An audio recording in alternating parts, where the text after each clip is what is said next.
الصلاة والسلام علیکہ یا سیدی یا رسول اللہ وعلی آلک و اصحابک یا سیدی یا حبیب اللہ۔ آج جس موضوع پر ہم گفتگو کرنے والے ہیں اس کا مین عنوان ہے کہ آج کے حکمران کو کیسا ہونا چاہیے۔ میں آپ کے سامنے ایک شخصیت کا ذکر خیر کرتا ہوں جو کسی تعارف کی محتاج تو نہیں ہے، لیکن میں ان کا ایک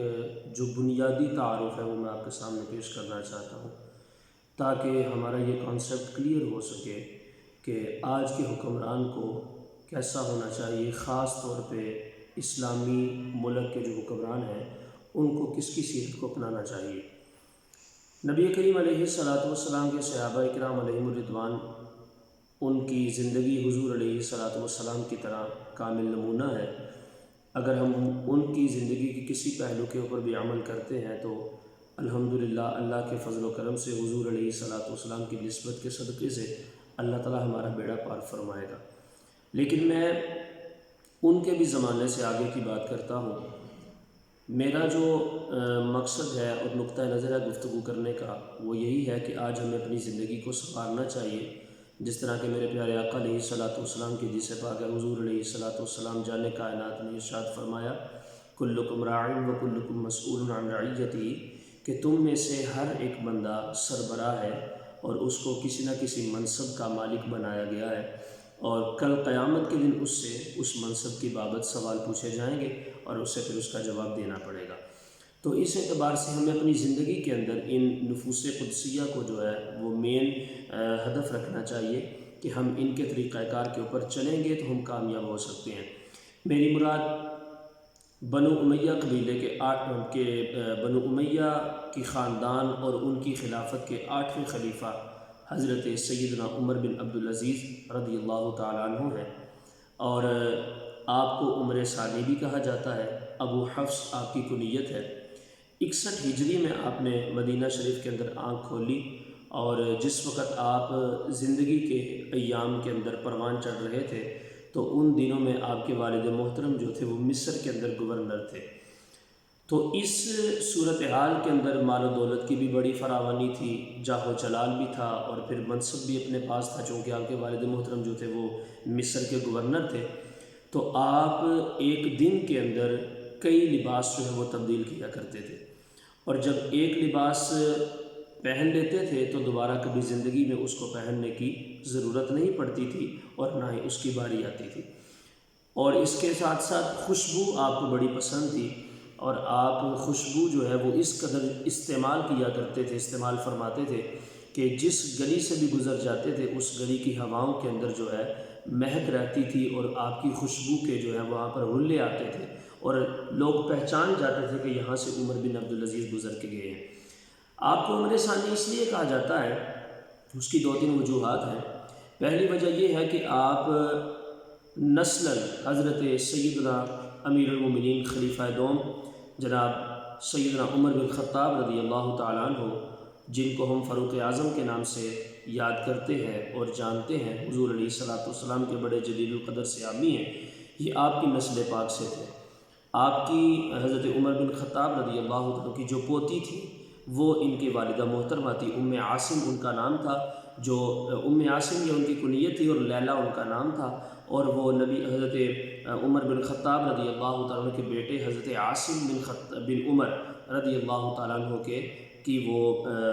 جو ہے وہ صاحبزادی تھی۔ تو اس اعتبار سے جو ہے وہ آپ کی پوتی بنی جو حضرت عمر بن عبدالعزیز کی والدہ محترمہ تھی۔ ایک اس اعتبار سے بھی آپ کو عمر ثانی کہا جاتا ہے۔ اور دوسرے نمبر پہ آپ نے اپنی زندگی کے اندر جتنی دیر بھی خلافت کے منصب کے اوپر فائز رہے،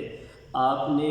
جتنا بھی دور حکومت گزارا وہ سارے کا سارا آپ نے جناب فاروق اعظم رضی اللہ تعالیٰ عنہ کے نقش قدم کے اوپر چلتے رہے، عدل کو قائم رکھا، انصاف کو قائم رکھا، تو اس اعتبار سے جو ہے وہ اپنے ادوار کو انہوں نے گزارا۔ اور تیسرے نمبر پر آپ کو عمر ثانی اس لیے کہا جاتا ہے کہ آپ نے اپنی شکل و شباہت، اپنا لباس اور اپنی وضاقتہ جو ہے وہ بھی ساری کی ساری حضرت سیدنا عمر بن خطاب رضی اللہ تعالیٰ عنہ کے مطابق کی ہوئی تھی۔ تو اس انداز سے آپ کو اس اعتبار سے جو ہے وہ عمر ثانی کہا جاتا ہے۔ آپ کی زندگی کا ایک بڑا خوبصورت واقعہ ہے، وہ میں آپ کے سامنے پیش کرنا چاہتا ہوں۔ جس وقت آپ منصب خلافت کے اوپر جلوہ افروز ہوئے تو اس کے اندر کافی ساری چیزیں ہیں کہ آپ سے پہلا خلیفہ جو سلیمان بن عبد الملک تھا، اس کو باقی لوگوں کے اوپر چونکہ یقین نہیں تھا تو اس نے اندر کھاتے ہی حضرت عمر بن عبدالعزیز کو جو ہے وہ خلافت کے منصب کے اوپر سرفراز کر دیا تھا، بٹھا دیا تھا۔ تو اس کے وصال کے بعد پھر آپ نے لوگوں سے مشاورت کی اور لوگوں نے آپ کی بیعت کو قبول کیا۔ لیکن جس وقت آپ منصب خلافت کے اوپر آئے تو جو اتنی شان و شوکت کے ساتھ رہنے والا شخص ہے کہ جس نے دن کے اندر پتہ نہیں کتنے لباس وہ تبدیل کرتا تھا اور کتنی خوشبو وہ لگایا کرتے تھے اور کس انداز سے ان کا چال ڈال تھی، ان کا رہن سہن تھا، آپ منصب خلافت کے اوپر جیسے ہی آئے آپ نے جو ہے اپنے آپ کو بالکل ایک محدود سا کر دیا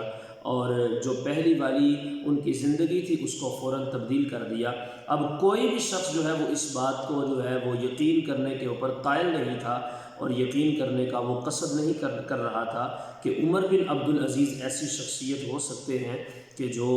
پہلے خلافت کے امور سنبھالنے سے پہلے ان کی زندگی کچھ اور طرح کی تھی، جو کہ بڑی شان و شوکت والی تھی، اور خلافت کے امور سنبھالنے کے بعد آپ نے انتہائی سادہ اور انتہائی مختصر سی اور انتہائی جو ہے پاک اور صاف زندگی جو ہے وہ گزاری۔ اس کے اعتبار سے ایک واقعہ میں آپ کے سامنے عرض کرتا ہوں۔ ایک مرتبہ آپ کے پاس کچھ مہمان آئے تو آپ کے پاس ہمیشہ دو جو ہے وہ چراغ روشن رہتے تھے، 2 دیے ہوتے تھے۔ جب آپ ایک دیا ان کا اپنا ذاتی تھا جس کے اندر وہ اپنی تنخواہ سے تیل ڈالا کرتے تھے، اور ایک دیا جو تھا وہ آپ اس وقت اس کو آگ لگاتے اور روشن کرتے تھے کہ جب آپ نے حکومت کا اور اپنی سلطنت کا کوئی کام کرنا ہوتا تھا۔ تو اس کے اندر جو ہے وہ بیت المال کا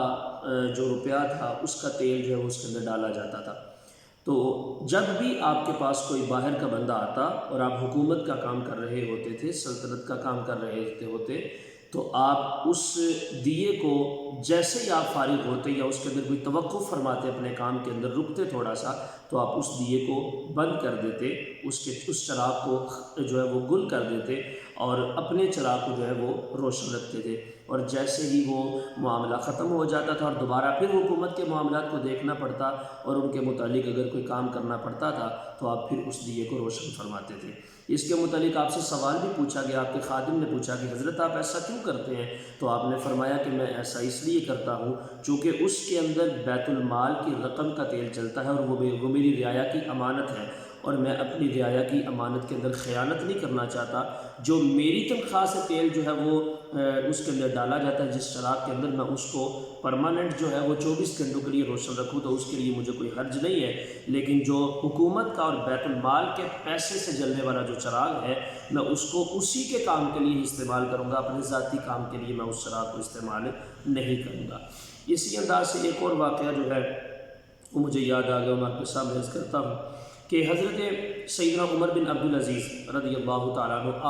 آپ کو خلیفہ راشد بھی کہا جاتا ہے۔ کیوں؟ اس کی وجہ یہ تھی کہ آپ نے اپنی پوری کی پوری خلافت کو، اگرچہ آپ کی خلافت جو تھی وہ خلافت راشدہ والی نہیں تھی، لیکن پھر بھی آپ کو خلیفہ راشد اور خلیفہ صالح اس لیے کہا جاتا ہے کہ آپ نے اپنی خلافت کو انتہائی پاک، صاف اور ہر قسم کی غلاظت اور ہر قسم کی 2 نمبری سے پاک رکھا ہوا تھا۔ میں یہیں پر اپنی گفتگو کا اختتام کرتا ہوں اور یہ ایک میسیج کنوے کرنا چاہتا ہوں تمام اپنے سننے والوں تک اور اپنے ناظرین تک اور سامعین تک کہ اگر کوئی شخص جو ہے وہ اسلامی جمہوریہ پاکستان کا ریاست مدینہ کا دعویٰ کرتا ہے تو اسے ریاست مدینہ کی طرح ہی چلنا چاہیے، اسے صحابہ کرام علیہم الرضوان کے طریقے پر چلنا چاہیے، اسے حضرت سیدنا عمر بن عبدالعزیز رضی اللہ تعالیٰ عنہ کے نقش قدم کو جو ہے وہ اپنانا چاہیے۔ کیوں؟ اس کی وجہ یہ ہے کہ اگر وہ ان نفوس قدسیہ کے نقش قدم پر نہیں چلیں گے تو وہ کبھی بھی اسلام کے مطابق نہیں رہ سکتے، اور جو بندہ اسلام کے مطابق نہیں ہوگا نہ اس کے کام کے اندر برکت ہوگی، نہ اس کی شان کے اندر برکت ہوگی، بلکہ ہمیشہ ہر وقت وہ اللہ کے غضب اور اللہ کے جلال کی گرفت کے اندر رہے گا۔ تو حضرت سیدنا عمر بن عبدالعزیز کی سیرت سے اور ان کی زندگی سے ہمیں جو ہے وہ سبق حاصل کرنا چاہیے، اور ان کے طریقہ کار کو اپنا کے ہمیں کامل ترین جو ہے وہ زندگی گزارنی چاہیے۔ اللہ کے بارگاہ میں دعا ہے کہ اللہ تعالی ہمیں ان نفوس قدسیہ کے مقام اور مراتب کو سمجھنے کی توفیق عطا فرمائے، اور ہمیں ان کے نقش قدم کے اوپر چل کے اپنی زندگی کو کامیاب گزارنے کی توفیق عطا فرمائے۔ وآخر دعوانا ان الحمد للہ رب العالمین۔